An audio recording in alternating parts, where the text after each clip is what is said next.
Hello friends, আপনারা দেখছেন টোটকা নিউজ। আজকের এই ভিডিওর মাধ্যমে আমরা দেখে নেব 91 নং চাকদহ বিধানসভাতে মোট ভোটার সংখ্যা কতজন আছে, গ্রামে এবং শহরে কতজন ভোটার বাস করে, এই বিধানসভাতে এসসি এসটি ও মুসলিম ভোটার কতজন আছে।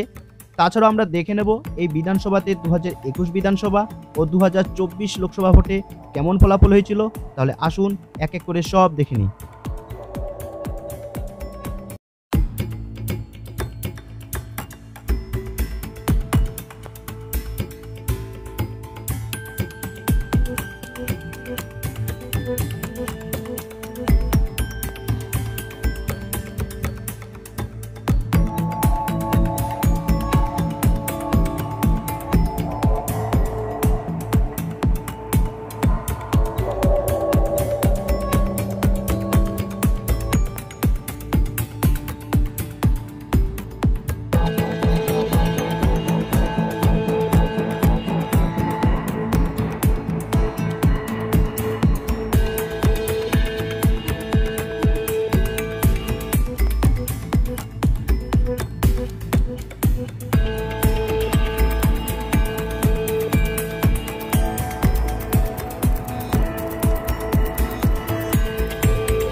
হ্যালো ফ্রেন্ডস, আপনাদের কাছে একটা ছোট্ট রিকোয়েস্ট, আপনারা প্লিজ আমার এই চ্যানেলটিকে সাবস্ক্রাইব করে রাখুন, যাতে আপনি আমার পরবর্তী ভিডিওটি পেতে কোনো রকম অসুবিধা না হয়।